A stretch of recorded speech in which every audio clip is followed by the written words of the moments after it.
مولانا منظور مینگل صاحب کے بیانات سننے کے لیے مولانا منظور آفیشل 42 کو سبسکرائب کرے. شکریہ.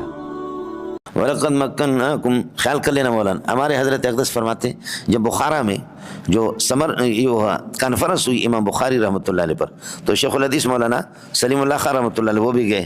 تو حضرت فرماتے ہیں کہ میں نے مقالہ پیش کیا امام بخاری پر، تو میں نے بیت المقدس کہا.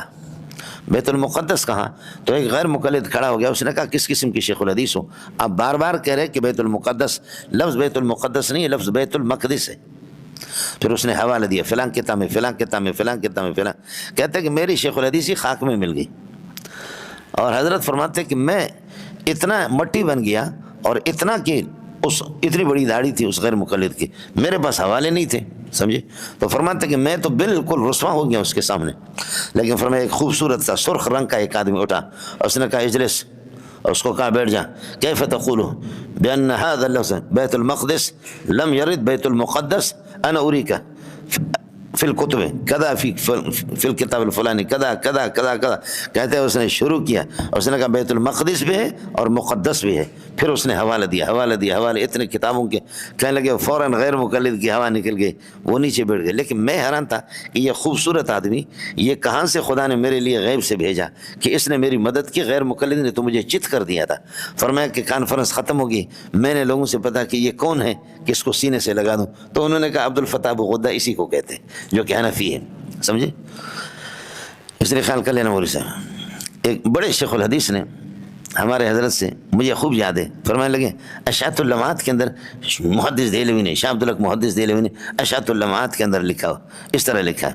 تو اپنے علمیت جھاڑ رہا تھا. حضرت نے فرمایا آپ کو تو کتاب کا نام ہی معلوم نہیں ہے، وہ اشاعت اللمعات تھوڑی ہے، وہ اشعات اللمعات ہے.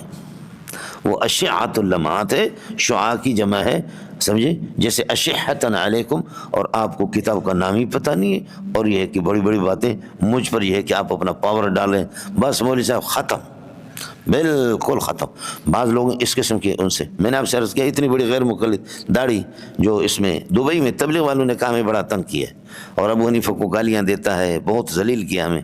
تو تبلیغ والے مجھے لے کر کے گئے تو اس نے ہماری خدمت بھی کی. اور اس کے بعد میں نے کہا سنا ہے ابو حنیفہ سے آپ کے بڑی یہ ہے کہ شکایت ہے، بتا دو ابو حنیفہ کی کیا غلطیاں. اس نے کہا کہ صریح حدیثوں کو چھوڑتا ہے، جیسے رفع یدین کے بارے میں، اس وجہ سے مجھے شکایت ہے. رفع یدین کے بارے میں جیسے کہ اللہ آپ کو بھلا کرے وائل بن جوہر کی روایت ہے. اچھا وائل جوہر کا معنی سوراخ کے. تو میں نے کہا مولانا اللہ کی بندے اتنی بڑی داڑھی ہے آپ کی، وائل بن جوہر کہہ رہے، جوہر تو آپ کا ہے، سوراخ یہ وائل بن حجر ہے. وائل ابن حجر کو آپ کیا کریں، وائل ابن جوہر. تو آگے تو چونکہ رسوا کرنا تو میرا کام ہے، میں نے اس کو چھوڑا نہیں.